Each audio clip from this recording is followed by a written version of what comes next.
The United States has moved quickly and decisively to condemn China's recent announcement of plans to establish a so-called nature reserve at Scarborough Shoal, a highly contested area in the South China Sea. This move by Beijing has drawn immediate criticism from Washington, which views it as a thinly veiled attempt to strengthen China's territorial claims over disputed waters. U.S. officials have described the plan as a coercive tactic, arguing that it is designed to legitimize China's presence and control in the region rather than to protect the environment as claimed. Secretary of State Marco Rubio emphasized that Beijing's actions threaten to undermine the fragile stability of the Indo-Pacific, a region already fraught with tension and competing interests.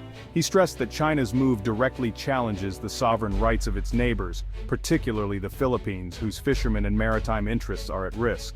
Washington's response goes beyond mere words. It is a clear and deliberate signal of unwavering support for its treaty ally, the Philippines, and a message to the world that the U.S. stands by its commitments. The U.S. has warned China that such unilateral actions come with significant geopolitical costs, raising the stakes in an already volatile region. According to U.S. officials, China's proposal is less about environmental stewardship and more about tightening its grip on contested waters, using conservation as a pretext for expansion. This perspective is shared by many Southeast Asian nations who are increasingly alarmed by China's assertive expansionism and the potential threat it poses to regional peace and security. By taking a firm and public stand, the United States is reaffirming its security commitments in Asia, reassuring its allies, and demonstrating its resolve to maintain a free and open Indo-Pacific. The message is clear: the U.S. will not tolerate any attempts to unilaterally alter the status quo or undermine international law in these critical waters. America's alliance with the Philippines remains ironclad, rooted in decades of cooperation and mutual defense agreements. As tensions rise, Washington is making it clear that China's actions will not go unchallenged, and that the U.S. is prepared to stand with its allies to defend the rules-based order in the region. The Philippines has labeled China's nature reserve plan as illegal, arguing Scarborough Shoal lies well within its exclusive economic zone. Manila is filing a formal diplomatic protest, anchored in international law, and the 2016 arbitral ruling that favored the Philippines. Filipino officials see China's environmental rationale as a smokescreen for asserting sovereignty and possible militarization. This suspicion is based on China's history of turning civilian projects into military outposts in the South China Sea. By acting through legal and diplomatic channels, the Philippines demonstrates resolve and refuses to cede its rights. Manila aims to rally international support, keeping the dispute alive in global forums and preventing China from normalizing its control. Lodging a protest sets a precedent for future interactions and ensures the world knows the Philippines does not accept China's actions.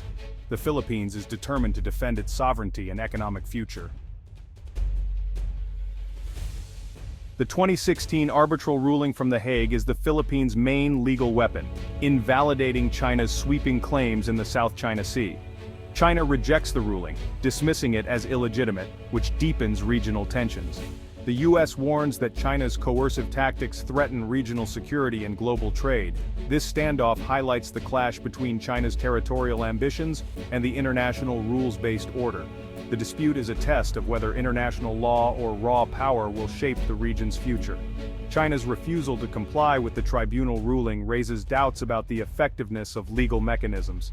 The South China Sea is now a proving ground for the future of global governance. The South China Sea is a strategic crossroads, one of the most important and contested bodies of water on the planet.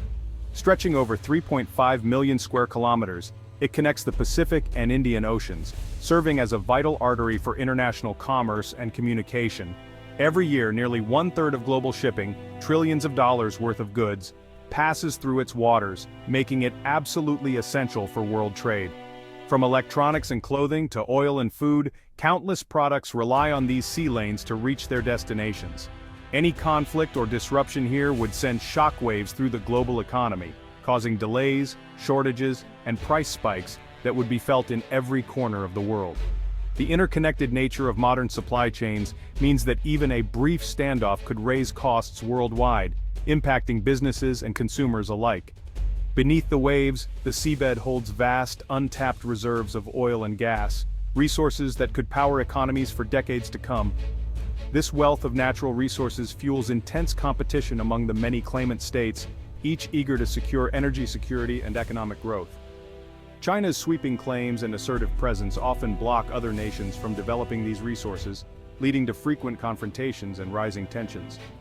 The region is also a stage for great power rivalry, with the United States and China both determined to assert their influence and protect their interests.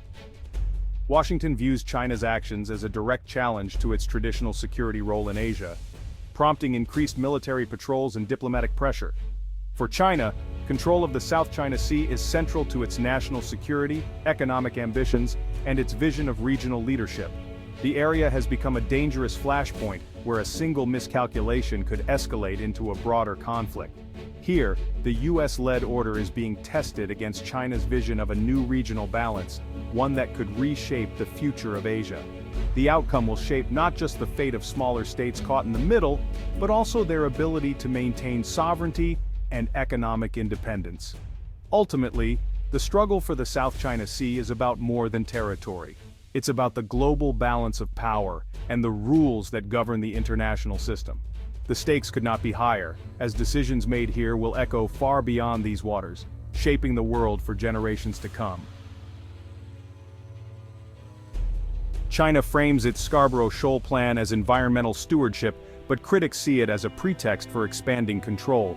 The nature reserve narrative is designed to present China as a responsible global citizen, but regional observers remain deeply skeptical.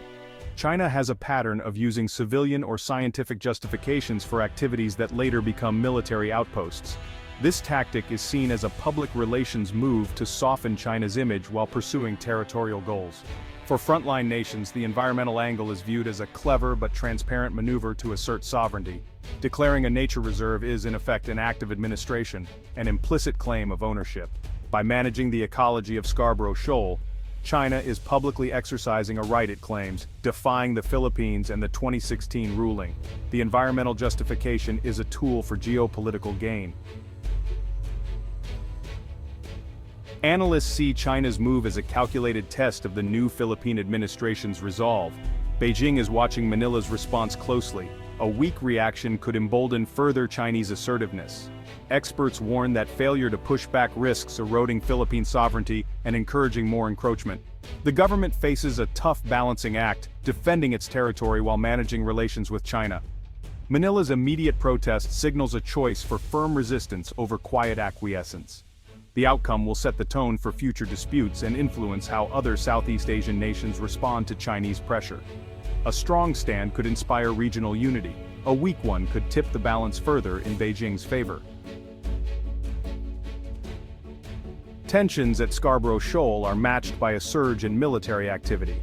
The Philippines recently held joint naval exercises with Australia and Canada near the disputed area, signaling unity and commitment to a rules-based order. These drills show Manila is not alone. Alliances are strengthening in response to China's assertiveness. Military cooperation serves as deterrence, warning Beijing that other powers are invested in regional stability. Meanwhile, China maintains a constant presence with Navy, Coast Guard, and maritime militia, creating a volatile environment. The risk of miscalculation is high, making clear communication and de-escalation mechanisms essential. These maneuvers are geopolitical signals, each side demonstrating resolve and capability. The stakes are high and the need for crisis management is urgent. Scarborough Shoal is just one flashpoint in China's broader claim to nearly the entire South China Sea, marked by its 9-dash line. This claim cuts into the exclusive economic zones of several neighbors, fueling persistent tensions. China enforces its claims with a powerful navy, coast guard, and maritime militia, often harassing foreign vessels. Despite the 2016 tribunal ruling rejecting its claims, China refuses to change course. Beijing's actions are seen as salami slicing, incremental steps to solidify control without provoking major conflict. Each move, from building outposts to declaring reserves, shifts the strategic reality in China's favor. The core challenge: China's insistence on broad claims enforced by maritime power blocks lasting peace. The South China Sea remains a central test of international law versus unilateral power. The stakes in the South China Sea go far beyond reefs and shoals. This region has become a critical flashpoint, where the interests of multiple nations intersect and sometimes collide. At its core, the struggle here is about the future of regional stability and the very foundations of the global order. The decisions made in these waters will echo across continents. A peaceful, rules-based resolution would demonstrate that international law is not just an ideal, but a practical tool capable of managing even the most complex disputes between powerful states. On the other hand, unchecked Chinese coercion could destabilize the entire Indo-Pacific, setting a precedent that might encourage similar actions elsewhere. The risks are not just political but deeply economic as well. Any conflict or prolonged tension could disrupt global shipping lanes, raise costs for businesses and consumers worldwide, and snarl the intricate supply chains that connect economies. Freedom of navigation is a practical necessity, not just a lofty principle.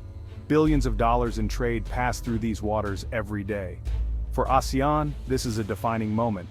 Will the organization find the unity and resolve to stand together, or will it remain divided under mounting Chinese pressure, risking its credibility and influence? The outcome of this contest will determine not only who controls the sea's vast resources, oil, gas, and fisheries, but also who sets the rules for international conduct in the 21st century. The rules established here will shape the future of international relations for decades, influencing how nations resolve disputes far beyond these waters. The United States and its allies have thrown their support behind the Philippines, seeking to uphold a rules-based order and deter unilateral actions that threaten peace. The South China Sea has become a microcosm of the broader contest between shared rules and the exercise of raw power.